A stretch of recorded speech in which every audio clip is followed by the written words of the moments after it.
And welcome back to Cape Town. And this is, of course, just outside the Cape Town City Hall. But this precinct, of course, for the duration of these parliamentary proceedings is now a part of Parliament and has been so declared.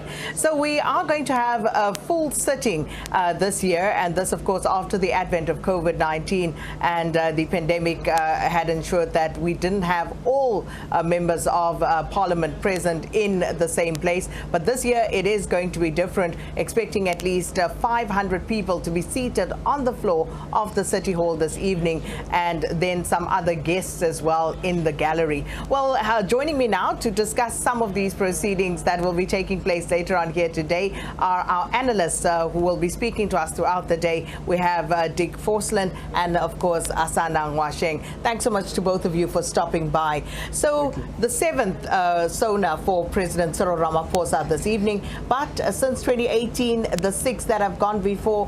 What has been your assessment, Dick Forsland? Well, I mean, if you check the speeches, you will see that not much has been fulfilled. And I don't hope so much for today.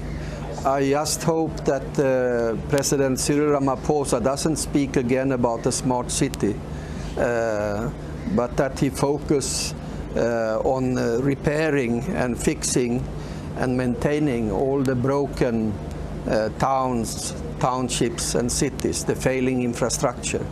So I think that this hallucination should be scrapped. And unfortunately, it's very alive and kicking, this idea, at least among politicians and mayors and the province of Eastern Cape. But I think I don't hope much of the speech, but I hope the best he could do is to scrap this idea and say that we are now turning our attention to what is failing in the country because the infrastructure is falling apart. So, Asana, your thoughts and also expectations for this evening.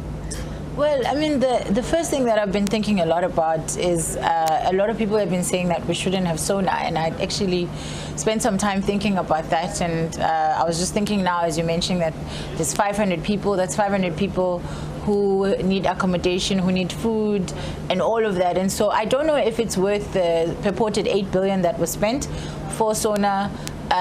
For it to continue, but I do think that we need to look at the economic impact of an event like SONA on the Western Cape at a time where we do need it, because we're just coming out of COVID and our tourism is recovering. And I think in terms of the speech and what my expectations are, what's really interesting for me is just going over the past couple of years, agreeing with Dirk as well, that very little has actually been implemented that was promised. And I mean, I understand that there was the interruption of COVID, which one can use as an excuse, but even like some of the really hard-hitting things that I was looking at are promises for special courts for corruption, promises for sexual crimes courts.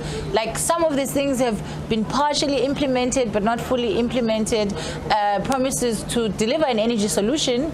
Here we are with the worst load shedding ever. And I think this is one of President Cyril Ramaphosa's toughest SONAs ever. I think this is one of South Africa's toughest SONAs ever. And I think this is one of the ANC as the governing party's toughest SONAs. But I think also for opposition parties, this is one of the toughest SONAs, because they are in part responsible for us being here, because they haven't provided a compelling enough story for South Africans to vote for them, so that we are not stuck with the ANC as a government. And if you look at how they've been behaving appallingly when it comes to the coalitions in the municipalities where they have been able to govern, they are, making South Africans to be scared and very tentative about a potential coalition government at national and a provincial level. So I think it's one of those things where I think all of us as South Africans and all political parties actually need to reflect on what role do I play and how have I contributed to us to be where we are. I still believe in brand South Africa. I still believe in the power of South Africa recovering, but I think we are literally at a point where if things continue the way they are, we are going to be a failed state and we are going to struggle to come back. But I think we can still come back back. South Africa has an ability to be a comeback kid, and I think, I don't know if what kind of miracle would have to happen, but we still have potential. But if things continue as they are, we really are going to be in trouble. But when and how do we come back? We've been hearing this refrain for quite some time now, Dick, that we're on the path to economic recovery. Even post-COVID last year, the president echoed those sentiments. But are we really on a path to recovery, considering that South Africa has been struggling with the basics of growing the economy, of creating jobs, of creating a conducive environment for business to flourish in? And now we have exacerbated our own problems, as it were, with the power crisis, with the crime and criminality that is rampant in this country, just to name a few. So how and when do we start rebuilding?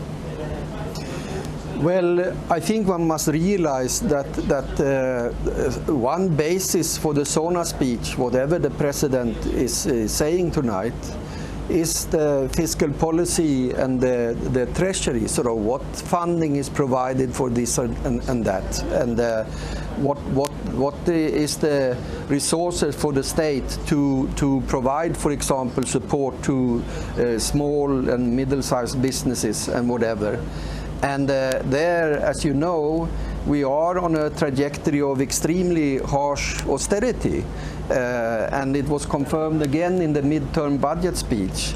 Just to mention, for example, as you know, the 3% wage increase in the public sector was not signed by the public sector unions.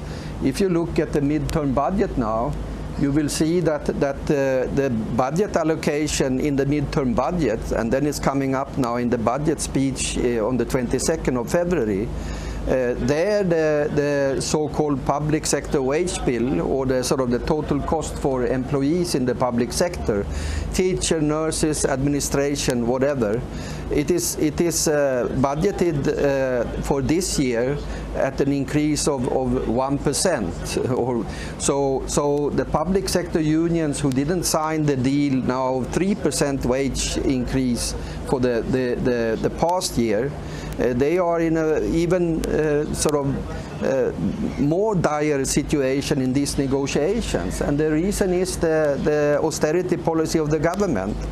And that also hinks back to the country partnership framework with the World Bank, because when Finance Minister Godongwana decided for a so-called primary budget surplus in this year, then that was one of the alternatives, the so-called optimistic scenario in this agreement with the World Bank that they signed in 2021.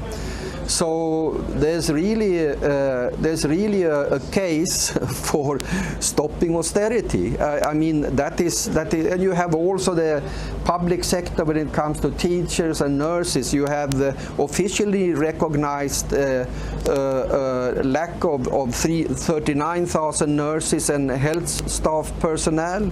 You have 76,000 teachers or school staff missing in the public school system.